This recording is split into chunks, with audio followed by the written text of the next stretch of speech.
salut à toutes et à tous, bonjour. Bienvenue sur Acropolis et Public Sénat. On est ensemble en ce mercredi, il est 17h pour Questions au Sénateur, votre rendez-vous hebdomadaire entre Acropolis et Public Sénat, où vous posez des questions à un sénateur qui vient vous répondre. Et aujourd'hui, il a fait la gentillesse d'accepter notre invitation, c'est Guillaume Gontard. Bonjour. Bonjour. Ça va ? Bah ouais, très heureux d'être ici. Bien arrivé, bien installé. Cadre sympathique, ouais. Bah super, tant mieux. Heureusement que les cadres sont sympathiques. On va passer 1 heure ensemble, Guillaume Gontard, vous et moi, et nous, et vous, à discuter, apprendre à se connaître, parler de l'actualité. Et Dieu sait qu'il y a des choses à dire en ce moment. Et puis essayer de voir un peu quel est votre rôle en tant que sénateur et comment est-ce que vous, chers amis qui nous regardez, pouvez vous intéresser à ce que fait Guillaume Gontard. N'hésitez pas à poser vos questions. Vous êtes avec nous, le chat, vous êtes en face, vous êtes en face de nous. Voilà, j'ai vos meilleures questions qui me sont remontées sur ma tablette par Perceval et Andy d'ailleurs. Donc voilà. Guillaume Gontard, vous êtes sénateur de l'Isère. C'est ça. Aux alentours de Grenoble. C'est ça. Voilà. Et vous êtes sénateur rattaché au groupe CRCE. Ça, dans ceux qui ne connaissent pas le Sénat, ça ne veut rien dire. J'imagine. Rattaché au groupe CRCE. Waouh. Le groupe CRCE, c'est le groupe communiste, républicain, citoyen, écologiste. Et écologiste, ouais. Vous êtes plutôt écolo. Alors moi, je suis. Je vais peut-être expliquer qui je suis parce que c'est pas si simple en fait. Ouais. La démarche, moi, j'ai été élu donc sénateur il y a 1 an et demi, 2 ans, en 2017. Jeune sénateur. Jeune sénateur, oui, exactement. Et c'est vrai que cette élection, c'était une sénatrice, Annie David, qui avait décidé d'arrêter, de passer la main. Et autour de ça, une réflexion de se dire, voilà, qu'est-ce qu'on fait le Parti communiste, Europe Écologie, il y avait le PS qui était encore un peu divisé, amoniste. Il y avait Génération à ce moment-là qui vous a Génération soutenu. n'était pas encore créée, mais il y avait toute cette réflexion-là. Et puis, moi, je suis non encarté. Mais vous n'étiez pas dans un parti, vous étiez maire de votre ville. Voilà, de mon village. Du village même, c'est vrai.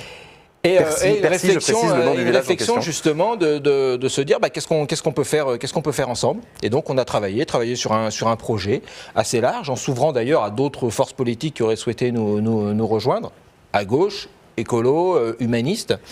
Et puis on a monté cette liste. Et puis le résultat a été plutôt bon, puisque deuxième de ces élections, j'ai été élu. On aurait aimé avoir d'autres élus, mais en tout cas plutôt un résultat intéressant, et ce qui prouve qu'on peut arriver à travailler, on peut arriver à se rassembler à gauche avec les écolos, et qu'on peut arriver à travailler sur un projet, à travailler ensemble. Et moi je le vis depuis 2 ans, et ça se passe bien. Non, parce que du coup vous êtes au sein d'un même groupe politique au Sénat. Vous cohabitez avec des gens qui sont de partis politiques différents, en l'occurrence. C'est ça. Et ces partis qu'on voit s'engueuler dimanche dernier en direct à la télévision, en fait, arrivent à bosser ensemble complètement. Une fois qu'il s'agit de... Complètement, c'est vrai que moi j'ai été un peu désolé de la situation des élections et des européennes. On va en parler, je vous rassure. J'imagine qu'on va en parler. Moi je vis ça, j'ai monté suite à cette élection, on a monté ce qu'on a appelé un comité sénatorial. Alors c'est peut-être pas très fun comme nom, mais... Je confirme, ça veut dire quoi surtout ? Il faudrait qu'on trouve un autre nom, mais on n'a pas encore... on a monté un comité sénatorial en disant on va retrouver autour de moi, parce que moi je voulais pas avoir un exercice du pouvoir complètement solitaire, et de se dire on va avoir des représentants de ces différentes sensibilités politiques. Je l'ai dit, Europe Écologie, le Parti communiste, Génération, et puis d'autres militants qui souhaitaient nous rejoindre. On aurait une vingtaine. Et ça nous permet d'appréhender les sujets, de travailler autour de notre projet et d'avoir cette discussion. Et ça peut arriver qu'on s'engueule, ça peut arriver qu'on ne soit pas d'accord, mais en tout cas on discute. Et ça crée une vraie cohésion au sein d'ailleurs de ces différents partis. Et c'est vrai que moi je n'ai pas du tout cette perception, parce qu'il ne faut pas se cacher, je veux dire, on a 90, 95, 98% des choses qui nous rassemblent.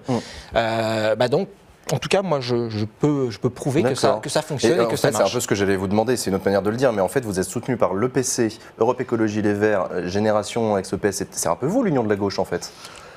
Je dirais que j'ai même tendance à le revendiquer, puisque c'était vraiment la démarche qu'on avait voulu mettre en place, et une démarche qui fonctionne. Moi, j'ai été frappé quand on a mis en place cette démarche. On s'adressait à des élus, le nombre de maires qui nous disaient « mais voilà, c'est pourquoi on n'arrive pas à faire ça ?» En tout cas, voilà, moi, c'est vraiment une démarche que j'ai envie de mettre en avant, qui peut être mise en avant d'ailleurs au travers des municipales, parce que quand on travaille sur un projet, quand on discute sur un projet, bah, on y arrive, on fonctionne. Il y a une question de Charles Maurice dans le chat là, qui est juste là, qui vous demande est-ce qu'on peut être écolo si on n'est pas de gauche? Est-ce que l'écologie est fondamentalement quelque chose de gauche? Ou est-ce qu'il y a des gens qui ne sont pas de sensibilité traditionnellement à gauche et qui peuvent quand même être écolos? Bah, la question d'écologie, de parler d'écologie, mais je pense que si on veut réfléchir à l'état de notre planète, à ce que devient notre planète, le fait qu'on a déjà consommé ce qu'elle était capable de nous donner, il me semble que ça pose quand même question sur notre modèle économique.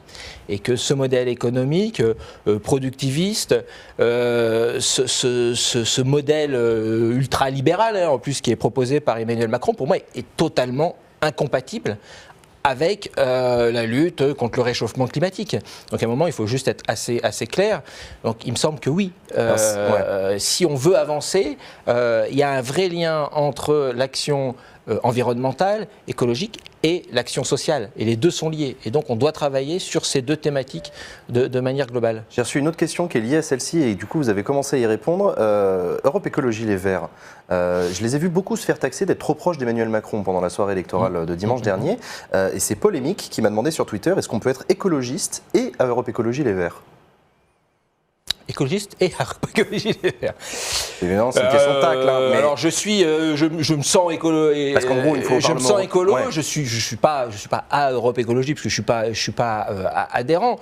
Le lien qu'on peut taxer là avec En Marche, clairement. On voit, et moi j'ai pas l'impression que réellement ce lien existe. Hein. Je travaille régulièrement avec des militants d'Europe Écologie. Franchement, on est à l'opposé. Ouais, il y a une démarche, il y a un discours écolo de la part d'Emmanuel Macron. On est quand même franchement dans le blabla, dans la politique. Nicolas Hulot appelait la politique des petits pas, mais on est même souvent sur du marche arrière ou sur du pas de côté. Il me semble que on est, enfin, en tout cas, il n'y a rien pour l'instant de concret. Et que si on veut mettre en place une vraie politique écolo-sociale, bah, il me semble qu'il faut travailler avec des écolos de gauche. On en parlera tout à l'heure de cette politique écologiste que, selon vous, il faudrait mettre en place quand on parlera notamment de votre travail au Sénat. Bonjour à toutes celles et à tous ceux qui nous rejoignent. On est en direct avec Guillaume Gontard, sénateur donc écolo, mais rattaché au groupe CRCE au Sénat, qui répond à vos questions. N'hésitez pas à les poser dans le chat, je les ai sous les yeux. On va parler un petit peu de votre parcours. J'ai lu que vous vous étiez installé dans le village donc, de Percy à l'âge de 4 ans. C'est ça. Vous êtes arrivé avec vos parents et vous êtes devenu maire plus tard. Le village du Percy. Du Percy, pardon. PERCY, hein. Ouais. Oui, moi je suis arrivé, j'avais 4 ans, sachant que, on va dire, ma famille, je suis originaire de ce territoire. Ouais. Et puis, voilà, je suis allé. Donc l'école communale du coin, le collège communale du coin. auquel je tiens, école publique, en classe unique. On était 7 ou 8 une année, donc voilà, je sais ce que c'est qu'une petite classe en milieu rural, voilà, avec des bons côtés, puis des moins bons côtés, mais donc j'ai fait mon parcours dans ce village, réellement en zone rurale, bon, parcours collège, lycée, etc.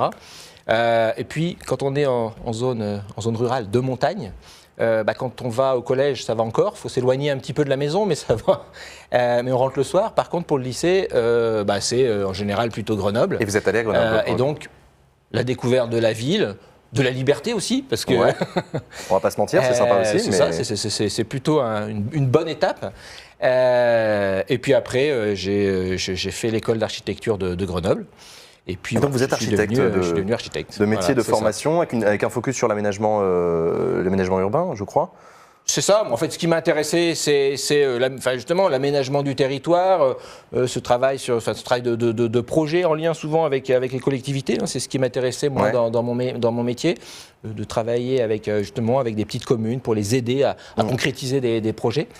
Et donc c'est ce que j'ai fait pendant jusqu'à ce que je devienne sénateur, parce que c'est vrai que si je pense qu'on ne peut pas cumuler des fonctions électives, on ne peut pas cumuler non plus, en tout cas c'est très difficile de cumuler un métier, surtout un métier d'architecte, et puis l'activité de sénateur. Et d'ailleurs, j'ai une question de la part de Fanny qui dans le chat vous demande, il est entré au Sénat après la loi sur le cumul des mandats, effectivement. Quel est votre point de vue sur cette loi et sur la critique des sénateurs hors sol? Est-ce que vous êtes un sénateur hors sol maintenant qu'il n'y a plus de cumul des mandats? Alors moi, je n'ai pas du tout l'impression d'être un sénateur hors sol. Je dis ça parce qu'il y en a dans ce même canapé qui nous l'ont dit. Hein. Non pas que vous étiez hors sol. Attention, mais que je veux des noms. Non, mais que le cumul des mandats, quand même, ça a du bon, parce que vous comprenez le lien avec le territoire, tout ça. Enfin, vous connaissez l'argumentaire comme moi. Moi, je renverserai complètement les choses. De toute façon, hors sol de quoi? Enfin, c'est comme le élu de terrain. Moi, j'ai toujours un peu du mal avec ça. Je ne sais pas ce que c'est qu'un élu de terrain. J'ai remarqué d'ailleurs que souvent, on est obligé de le dire, élu de terrain, élu de terrain. Bah oui, je suis bien sûr sur le terrain, je rencontre des associations, je rencontre les élus, je me promène et puis surtout je vis aussi en tant que citoyen parmi les autres citoyens, donc j'ai l'impression d'être en prise avec les réalités et je peux l'être d'autant plus si je suis disponible pour ça, quoi. Et ce non-cumul, moi ça me paraît important de se consacrer, à la fois de se dire qu'une élection et un mandat, c'est un temps, un moment dans la vie. Alors ça peut être un mandat, ça peut être deux, mais c'est un moment dans la vie. C'est pas forcément une vie complète. On fait pas carrière. C'est un moment qu'on donne. Et c'est vrai que moi je dirais, puis même je suis pas capable de pouvoir cumuler avec d'autres fonctions. Alors j'ai gardé, puisque avec le cumul, on ne peut plus continuer à être maire en même temps que sénateur. Mais on peut toujours être conseiller municipal. Je suis resté conseiller municipal, sachant que je suis, je pense, le conseiller municipal je pense, la plus petite commune au Sénat, puisque oui, j'imagine. Ma commune fait 170 habitants. Il y a combien de personnes au conseil municipal? 11 personnes. 11 personnes.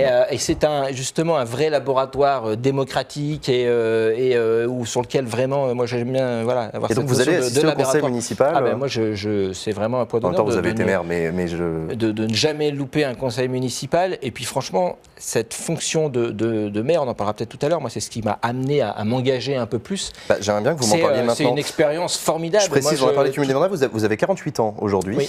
Relativement jeune sénateur effectivement, et donc vous avez été maire, ça a été quelque chose d'important pour vous d'être maire? Je dis ça parce que les municipales arrivent bientôt et qu'il y a peut-être des gens qui nous regardent et qui seraient peut-être tentés de se présenter à des élections. Donc, mais alors moi, je les encourage vraiment tous à maire, ou en tout cas de s'investir dans la vie municipale. C'est quelque chose d'enrichissant, de fort, et puis d'important. Enfin, c'est un vrai aussi acte citoyen. Et moi, c'est vrai que je suis arrivé... je l'ai pas décidé. Je me suis pas dit tiens, je vais rentrer en politique, je vais devenir maire. J'habitais ma commune. Comme je disais, souvent quand on est en zone rurale comme ça, on part un temps au lycée, etc. Et je suis parti à la ville. Je me suis un petit peu installé, puis après je me suis dit quand même je vais revenir aux sources. Et je me suis réinstallé dans mon village avec ma femme, mes enfants, etc. Ouais. Et puis voilà, quand on est dans un village, on s'investit au niveau associatif, on est là, on est présent, on essaye de donner un coup de main. La maire qui était en place a arrêté et puis me dit ça serait sympa si tu rentrais au conseil municipal. J'avais franchement une idée très, je dirais très négative de ce que peut être l'action de maire, ou en me disant voilà, je vais gérer le cimetière, les fuites d'eau et puis les problèmes de voisinage. C'est un peu l'idée qu'on se fait du boulot de maire. Voilà. Bon alors du coup en fait ça ressemble à quoi en vrai? Et puis par la force des choses, j'y suis allé, j'ai été élu et j'ai découvert quelque chose d'assez exceptionnel. Vraiment, quelque chose qui, moi, c'est vrai que ça m'a fait un petit regret quand même de quitter cette fonction parce qu'il y a un vrai attachement. Ce lien avec les habitants qui est très fort. Ouais. Et puis surtout, ce que je disais, c'est un laboratoire. Enfin, je trouve que c'est un milieu sur lequel on peut vraiment travailler avec les habitants. On peut faire avancer des choses très concrètement et sur lequel on a un retour direct. Tout de suite, on va nous dire, bah oui, si ce qu'on fait c'est bien, on le sait. Oui. Et puis on le sait très bien aussi si ça va pas.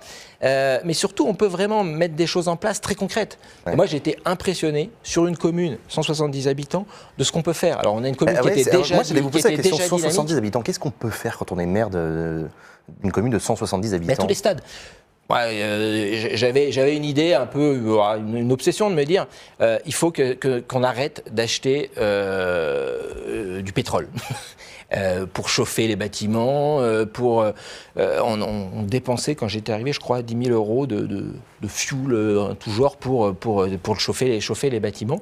On a commencé à réfléchir à ça et on a mis en place une chaufferie bois, des chaufferies satellites pour d'autres bâtiments, avec cet objectif de se dire, arrêtons, il faut, et en même temps, mettons en place derrière une filière pour l'utilisation du bois communal, et du coup, de ne pas aller chercher une énergie à l'autre bout du monde. Et du coup, maintenant, la ville du Percy est chauffée au bois. Depuis longtemps, hein, ça fait depuis 7-8 ans qu'on est comme ça.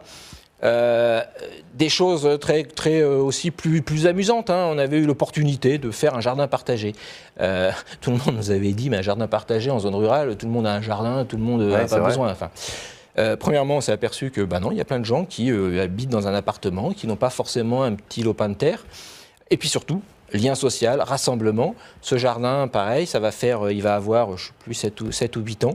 C'est un lieu de fête, un lieu de rencontre, un lieu aussi artistique, puisqu'il se passe des événements, un lieu de production agricole, heureusement quand même, parce que c'est la base. Mais c'est des choses toutes simples, mais qui sont qui rassemblent et qui sont profondément intéressantes à mener, quoi. Donc moi, je me suis franchement éclaté. Et puis tout l'aspect aussi culturel, puisqu'on avait travaillé aussi autour de la culture. Et vraiment, en étant maire d'une petite commune, l'échelon intercommunal qui est juste derrière, on peut vraiment impulser une dynamique. Bon, on a parlé de votre parcours, on va complètement changer d'échelle, on va passer d'un petit village de 170 habitants à l'Europe. Les européennes, c'était dimanche dernier. C'est ça l'actualité en ce moment, les européennes. Quel regard vous portez sur ces résultats? Est-ce que c'est la fête de l'écologie en Europe? C'est sûr qu'à l'échelle européenne, je dirais c'est quand même le point positif de ces élections.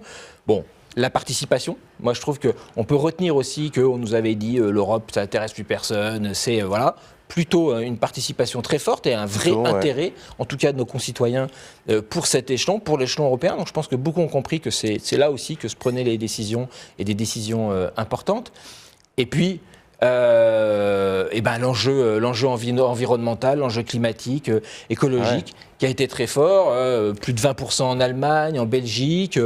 Je dirais on est même un peu en dessous en France, même si moi je suis très heureux et très satisfait de ces plus de 13%. C'est vraiment très bien.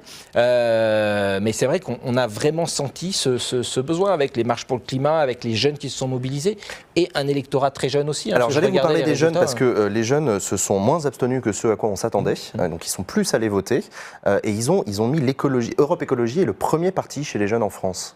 C'est quoi ça m'étonne pas. Moi, c'est vrai que souvent, on a ce message... C'était le Rassemblement National quand même la dernière fois, les dernières européennes, il ne faut pas oublier. Le Rassemblement National est toujours très, très fort aussi chez les jeunes, il ne faut pas se tromper non plus. C'est le deuxième parti. J'ai vu les chiffres, c'est quand même très, très, très important et ça pose aussi question. Peut-être aussi avec des jeunes qui ne viennent pas forcément des mêmes endroits. Il y a une vraie analyse sociologique aussi à faire. Mais c'est vrai qu'en tout cas, ce qu'on peut retenir, et moi je le dis très souvent, parce que souvent on nous dit mais les jeunes ils s'intéressent plus à rien, à la politique, ils sont plus... au contraire, moi je suis assez impressionné de cette jeunesse qui s'implique, qui s'engage, pas forcément comme on peut l'entendre, qui vont peut-être pas forcément adhérer à un parti politique, mais qui vont s'engager de manière associative, de manière individuelle à quelques-uns pour des actions concrètes, parce qu'ils ont vu, parce que c'est aussi c'est leur avenir, et puis que ils voient clairement que on peut pas continuer comme ça, qu'il faut changer de braquet, qu'il faut changer de modèle. Et que l'action, et du coup là, Europe Écologie en question, a su répondre à cette attente. Et il y a notamment, effectivement, vous l'avez dit, la question climatique qui mobilise énormément les jeunes. On a notamment vu des jeunes utiliser de nouveaux moyens d'action, un peu ringardiser quand même pas mal les vieux partis à la papa. On a vu des grèves scolaires pour le climat. Je pense à Greta Thunberg en Europe, mais aussi on a vu ça en France, ailleurs dans le monde. Je pense aux mobilisations des youtubeurs, des choses comme ça. C'est quelque chose qui vous donne de l'espoir. Il y en a peut-être pas mal qui nous regardent, là d'ailleurs, des jeunes qui sont mobilisés sur le climat, notamment sur Internet. Oui, je pense que là, ce que je disais, l'action politique, elle a complètement changé. Les jeunes on savent aussi s'emparer de ces nouveaux moyens médiatiques, de ces actions très, très fortes. Je veux dire, les marches pour le climat qui se répètent. Ouais. Moi, j'étais quand même impressionné. À Grenoble, on est monté à plus de 10 000 personnes. Et c'est vrai que quand on regarde les énorme. rues, la moyenne d'âge est très, très jeune, famille aussi. Et ça, c'est vrai que c'est plein d'espoir. Et à ne pas négliger, parce que c'est quand même, je disais que Emmanuel Macron, En Marche, était quand même un petit peu à la ramasse sur les questions, écologiques. Le peu qui s'est fait vient de cette pression citoyenne. Hier, il y a eu une question sur la montagne d'or en Guyane, sur la question de la montagne d'or, où on tergiverse, où on sait que ce projet est complètement, qu'il faut vite arrêter. Abandonné par le Il faut gouvernement. vite arrêter.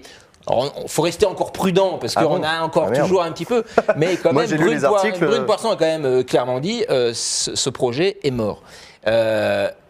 Et ben c'est grâce aussi à toute cette mobilisation locale, bien sûr, des jeunes, des politiques et des élus aussi, mais c'est à travers cette mobilisation qu'on a réussi à faire changer les choses, qu'on a réussi à faire plier ce gouvernement. Donc il faut vraiment pas négliger aussi ce moyen d'action. Et puis bien sûr, il faut un relais aussi politique. Ouais, et apparemment, François de Rugy a dit aujourd'hui que c'était mort, d'après Grandagui dans le chat. Donc a priori, la montagne d'or est effectivement un projet abandonné. Et donc, selon vous, c'est en partie grâce à la mobilisation des citoyens. Ça me paraît évident. Déjà, c'est une très bonne nouvelle.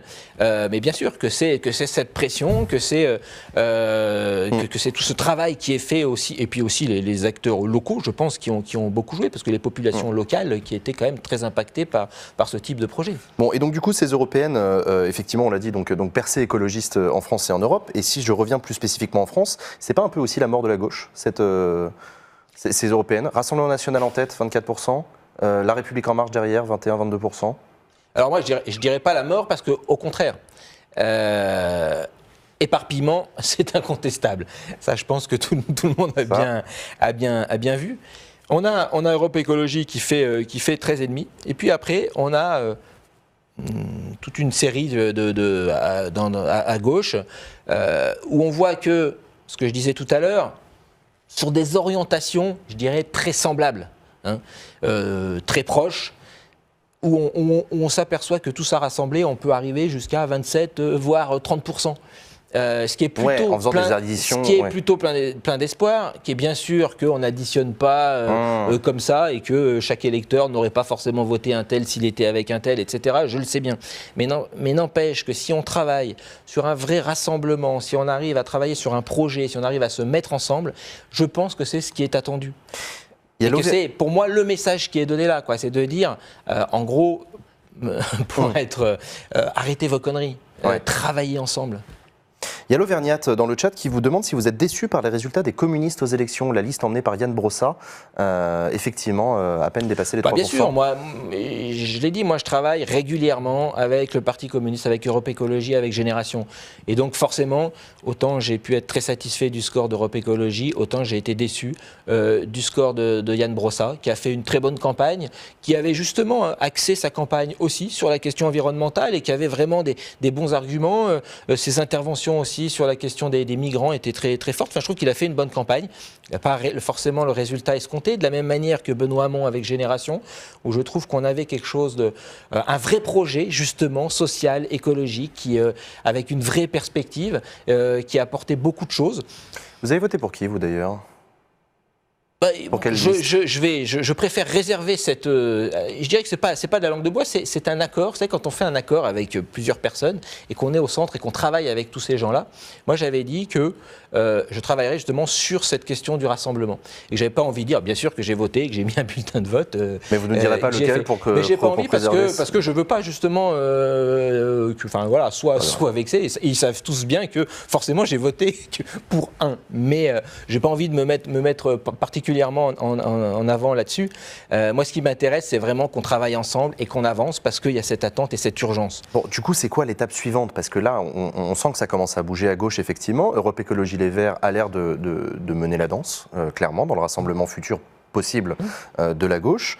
Est-ce que vous pensez qu'une candidature commune en 2022 est possible? Vous pensez que c'est faisable d'avoir je dirais que c'est même pas possible faisable, c'est indispensable. C'est-à-dire qu'il faut qu'on arrive à ça. Il faut qu'on arrive à une candidature commune. Il faut Emmanuel Macron a gagné les élections avec il pèse 22%. Il a gagné une élection. La gauche rassemblée peut, ce que je le disais, aller jusqu'à 27, 28. Donc on a cette possibilité-là. Et si on veut réellement changer les choses, si on veut agir en matière d'environnement, en matière sociale, il faut travailler avec cette gauche écologiste. Et donc on n'a pas le choix, je dirais. Si on veut changer les choses, il faut arriver à ça. Alors, on me dit souvent, c'est une question d'ego, on n'y arrivera pas. Moi, je pense que plus que ego, c'est une question d'appareil. Et que peut-être qu'il faut arriver un petit peu à s'affranchir de ces appareils politiques qui sont souvent compliqués, moi je le vois bien, et peut-être repartir à la base.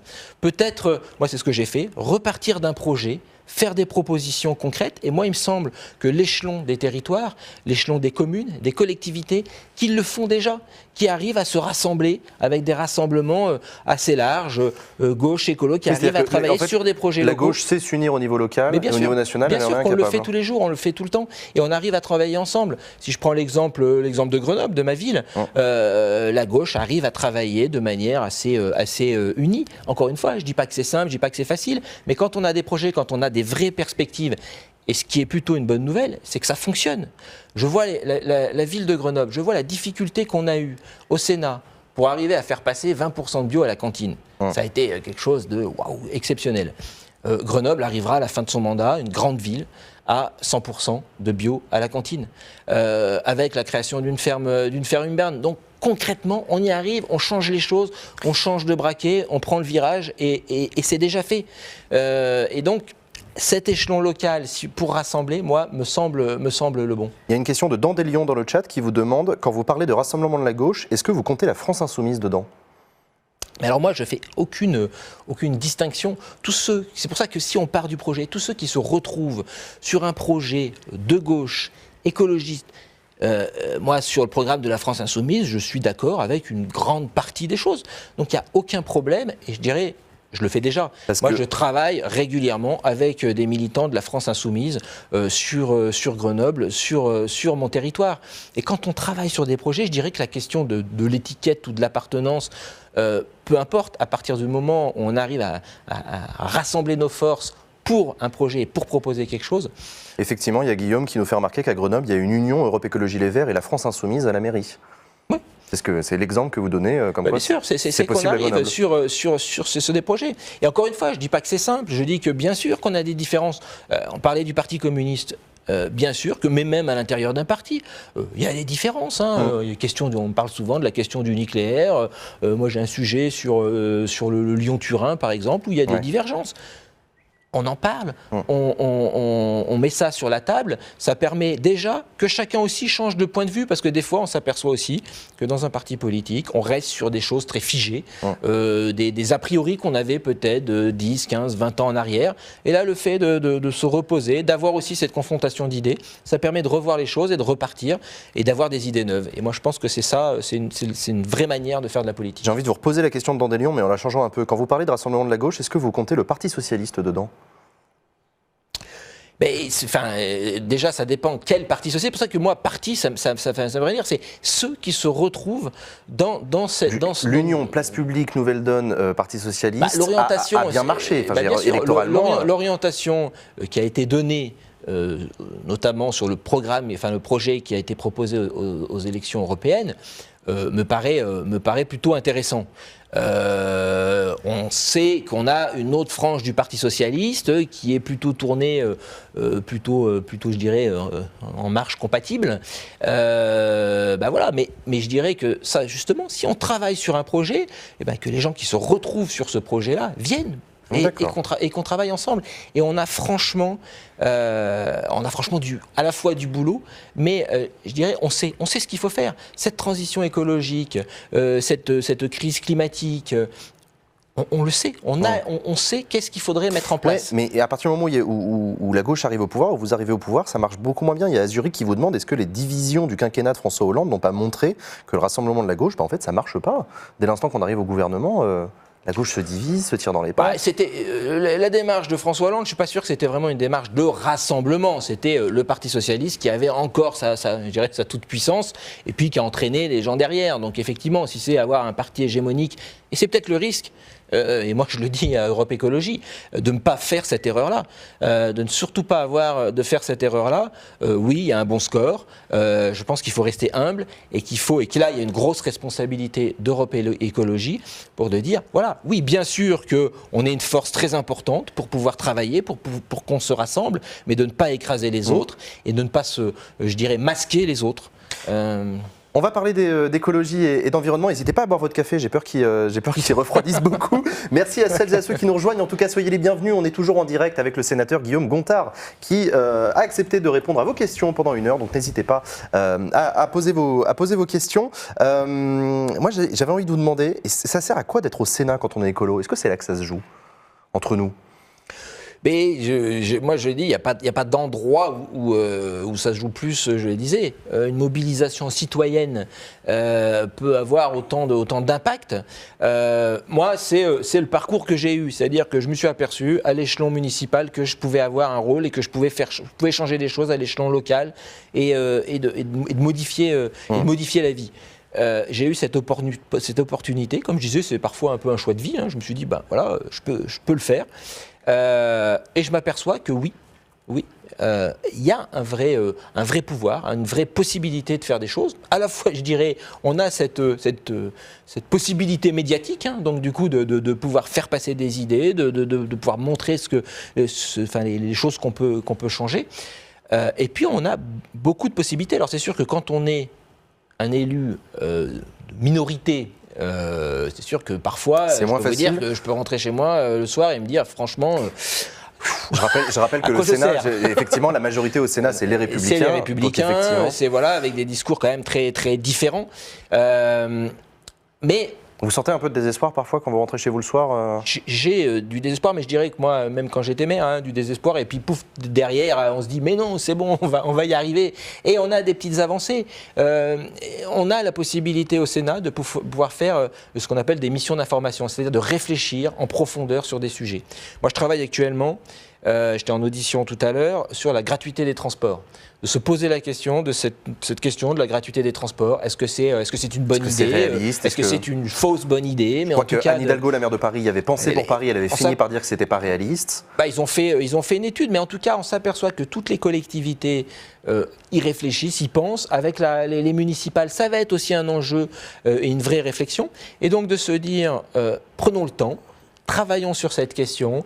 Allons voir. On va aller à Dunkerque, donc, qui est la plus grande agglomération qui est passée à la gratuité avec un succès plutôt intéressant. Allons voir pourquoi ça marche, pourquoi à d'autres endroits c'est plus compliqué.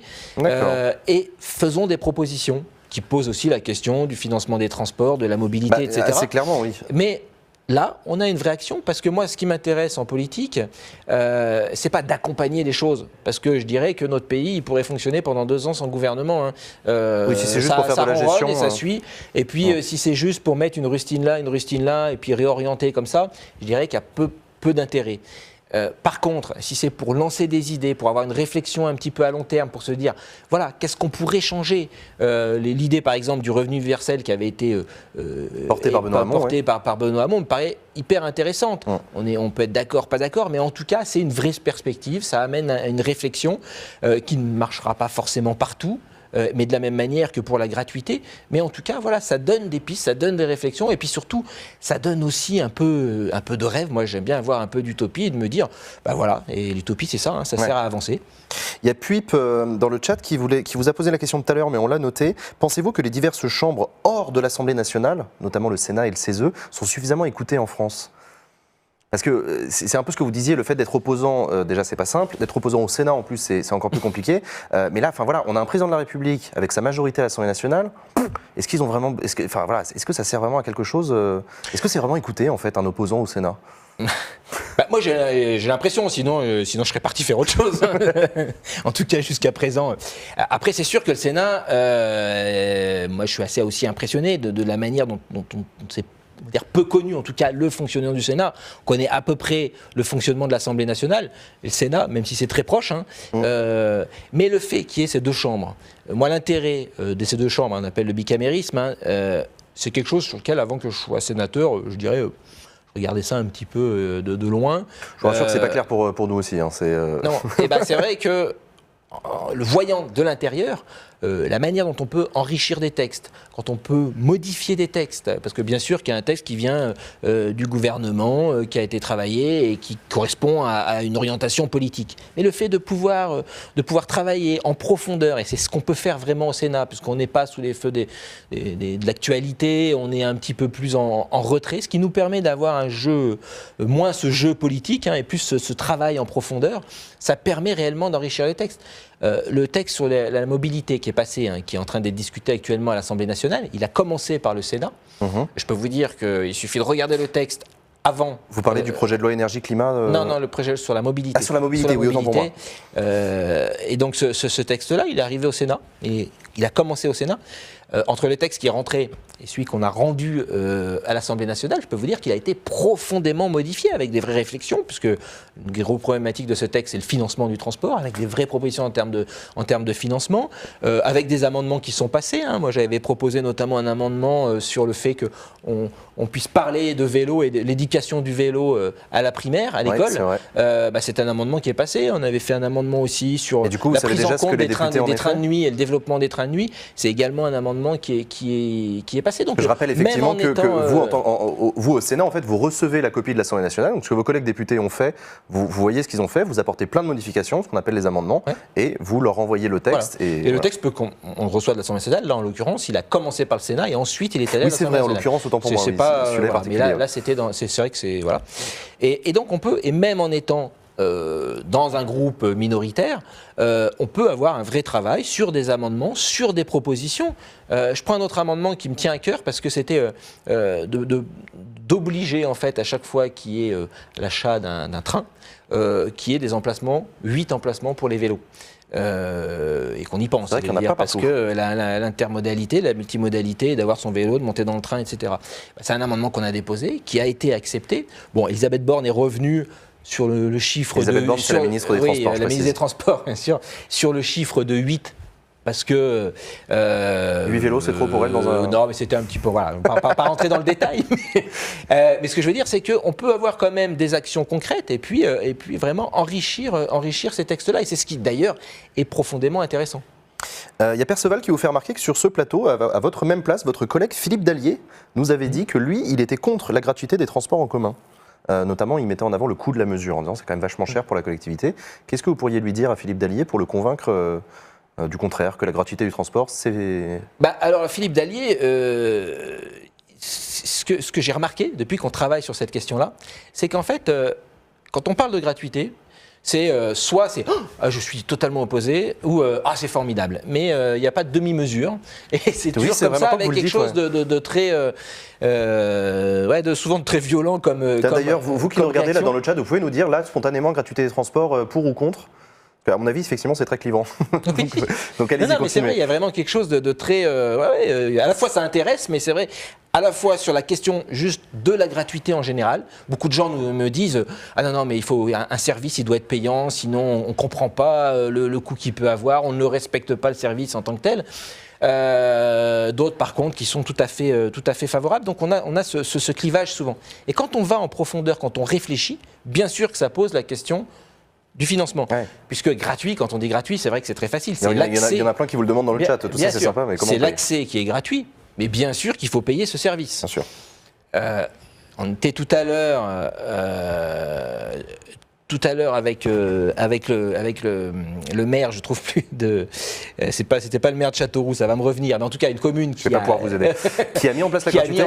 Qui a mis en place la gratuité, parce qu'à Châteauroux, il y a la gratuité, comme j'ai dit, à Dunkerque, il y a 30 communes en France qui sont passées au tout gratuit. Ou agglomérations qui sont passées au gratuit. Et qu'est-ce qu'ils vous disent, eux, alors ? chaque situation peut être différente, mais on peut arriver avec un financement, puisque c'est les entreprises qui participent au financement des transports, on peut arriver à mettre en place cette gratuité. Sur des réseaux qui étaient peu utilisés, ça permet à ce que vraiment il y ait un report et que des gens qui prenaient leur voiture, du coup, utilisent plus le transport. Ça permet aussi vraiment un autre usage du transport en commun, avec des gens qui vont peut-être plus discuter, utiliser ce transport de manière beaucoup plus naturelle. Et sur la gratuité, moi ce que je voudrais dire, c'est que quand on se promène dans la rue, qu'on a de l'éclairage public, qu'on a des parcs et jardins, on est dans un environnement gratuit, pourtant qui coûte, puisqu'il est entretenu, on a des gens qui vont nettoyer, on a de l'éclairage public, on a tout cet environnement, et on a fait le choix que ça soit payé par l'ensemble de la collectivité. Quand on prend notre voiture, moi quand je prends ma voiture l'hiver que je vais à Grenoble, j'emprunte une route qui est plutôt bien entretenue, qui est même déneigée pendant tout l'hiver. Je ne paie rien, je n'ai pas de péage. Ouais, c'est vrai. J'utilise, voilà, et on a fait ce choix-là. On a heureusement l'éducation qui est gratuite, la santé.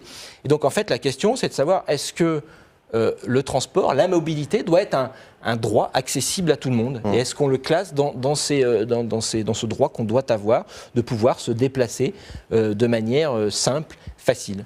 Et pour finir, sur la gratuité, c'est vrai que ça permet aussi, parce qu'on a beaucoup de gens qui ne se déplacent pas pour des raisons financières. Et le cas de Dunkerque, un tiers des nouveaux personnes qui utilisent les transports dans l'augmentation, c'est des gens qui ne se déplaçaient pas avant. Pour continuer à parler d'écologie, il y a quand même eu pas mal d'actualités ces derniers temps, notamment du côté du pouvoir, de l'Élysée, du gouvernement, la création d'un conseil de défense écologique, la convocation d'une convention citoyenne pour le climat, 150 citoyens tirés au sort qui vont travailler sur la question du climat. François de Rugy a fait son bilan un peu avant les élections. Il a parlé de l'interdiction de l'exploitation des gaz de schiste, l'interdiction des néonicotinoïdes, la prime de la conversion, le chèque énergie, l'abandon de la montagne d'or, etc. Franchement, est-ce qu'on n'a pas le gouvernement le plus écolo possible là? C'est une question provoque, vous l'aurez remarqué. Oui, un poil provoquant. Je pense qu'on a un gouvernement qui est peut-être écolo dans les mots, dans l'habillage, dans la communication. Parce que c'est vrai que si on n'a pas de conseils à donner à Emmanuel Macron, c'est en termes de communication. En nombre de conseils, je crois qu'il y a ça s'est venu rajouter sur 61 comités, conseils, organisations. Et donc j'ai l'impression qu'à chaque fois qu'on a un petit souci, souvent avant des élections, j'avais dit ça, je me dis peut-être que pour notre planète, peut-être pour le climat, il faudrait qu'on ait des élections tous les 15 jours et peut-être qu'on arriverait à avancer. Oui, c'est pas faux.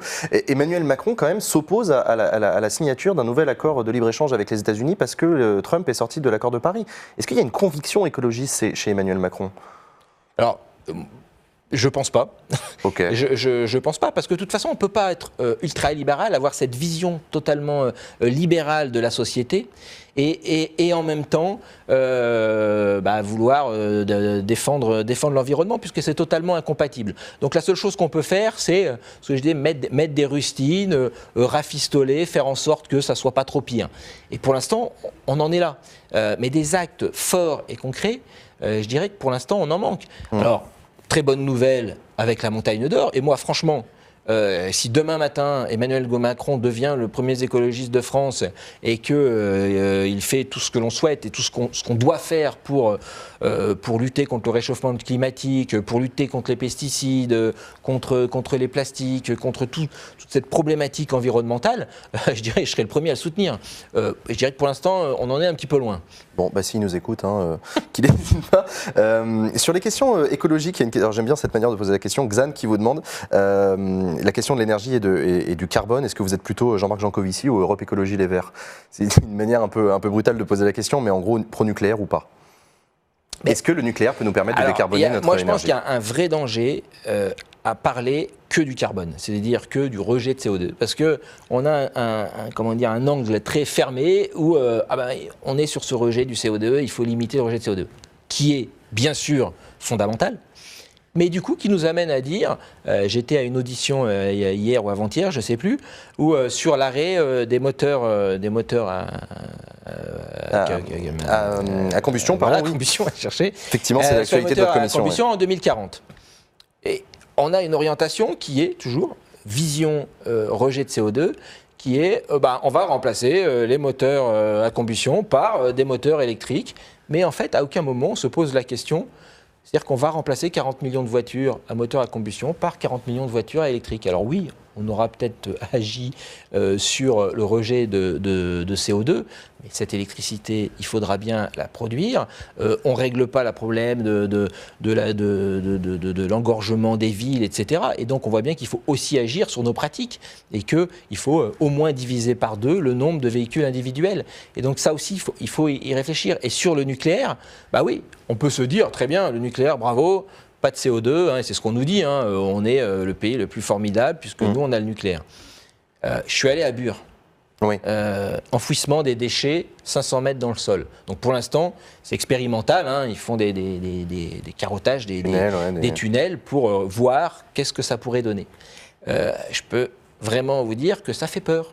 Ça fait vraiment peur puisqu'on va enfouir à 500 mètres des tubes avec des déchets nucléaires, des déchets sur 100 000 ans. Alors, je comprends le principe, mais l'autre manière de poser la question, c'est est-ce qu'on peut décarboner l'économie française sans le nucléaire? Est-ce que c'est réaliste, là, dans les 10-20 ans qui viennent? Bien sûr. Bien sûr, d'accord. Bien sûr. Par contre, là où je peux être d'accord, et j'étais assez d'accord sur la manière dont l'avait appréhendé Nicolas Hulot, c'est que de faire croire que du jour au lendemain on va arrêter le nucléaire, non, c'est évident. Puisqu'on est sur un système qui est basé sur le nucléaire.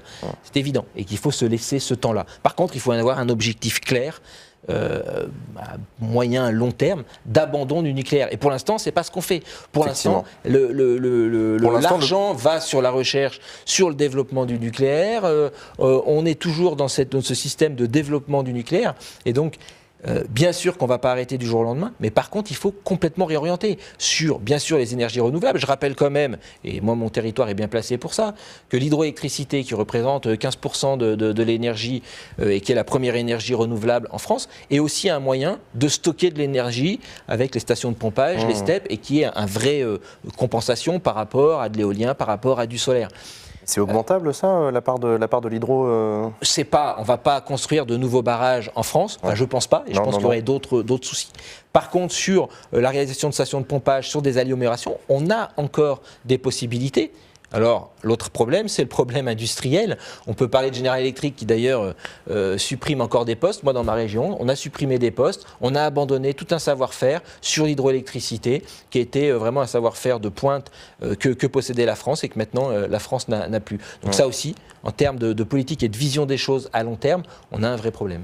Donc on peut réussir, selon vous, à décarboner notre économie sans forcément avoir recours au nucléaire. En tout cas, on peut se surtout, fixer... c'est que le nucléaire, en fait... Je regarde parce qu'en fait, dans le chat, évidemment, ça génère beaucoup de débats, comme d'habitude. C'est surtout qu'il faut se reposer la question, c'est de se dire, est-ce que le nucléaire est satisfaisant?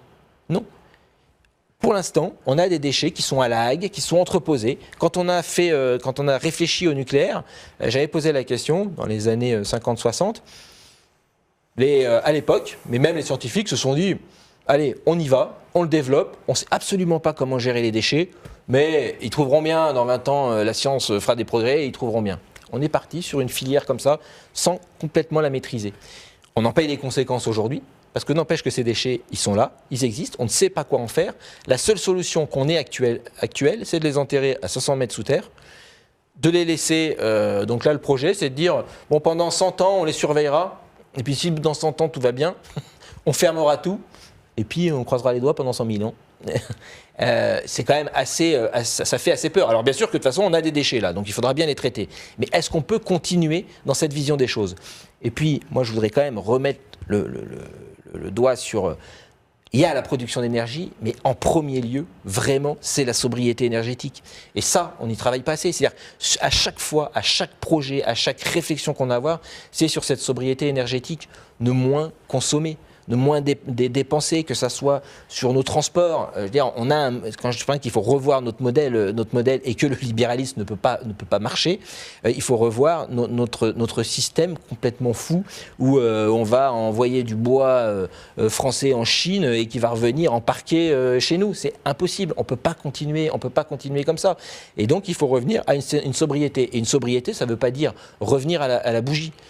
Quand on travaille sur des bâtiments qu'on isole, qu'on passe d'un bâtiment qui dépensait X litres de fuel et qu'on passe à un bâtiment positif qui injecte de l'énergie dans le réseau, je pense qu'on a fait un grand pas. Et donc, on a des vraies possibilités. En plus, on a gagné en confort, etc. L'enjeu n'est pas tant sur les nouveaux bâtiments que sur l'ancien, sur la sobriété. Mais sur l'ancien, on a des solutions et on sait faire. Mais le chèque énergie, ça participe de ça encore aussi. des choses sur lesquelles on peut agir au niveau des territoires, des choses concrètes et des choses qu'on peut faire si on se rassemble et si on y arrive. Et que justement, la politique d'Emmanuel Macron et pourtant de François de Rugy pour l'instant, sur lequel je dirais, ils sont complètement à côté de la plaque. On avait des contrats, TEPOS, territoire énergie positive, territoire énergie pour la croissance verte, qui avaient été mis en place, qui pouvaient être contestables sur certains points, mais en tout cas qui avaient le mérite de dire on met de l'argent à disposition des collectivités à condition qu'elles s'engagent, qu'elles travaillent fortement sur cette transition écologique. Et je peux vous dire que ça a boosté dans les territoires, parce que les territoires, ils ont aussi des idées, ça a boosté réellement, et notamment en matière de rénovation thermique, on a des résultats qui sont assez probants et très forts, et sur du bâtiment ancien.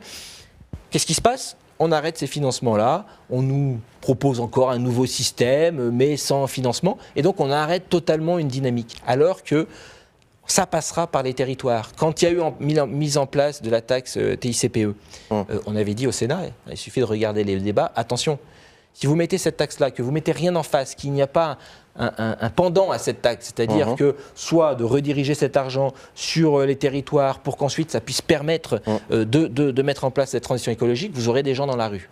On les a eus à travers les Gilets jaunes. Ouais.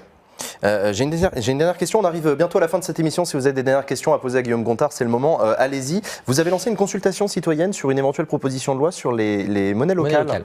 C'est quelque chose d'important pour vous. Qu'est-ce que vous avez vu comme participation des citoyens qui vous a plu dans les contributions qu'ils vous ont faites ? On a fait une participation citoyenne parce que c'est pareil, c'est une manière de réfléchir sur des sujets et de construire la loi, de pas de le faire de manière isolée, mais de le faire avec justement les citoyens, avec la compréhension des citoyens et avec ceux qui travaillent sur la question.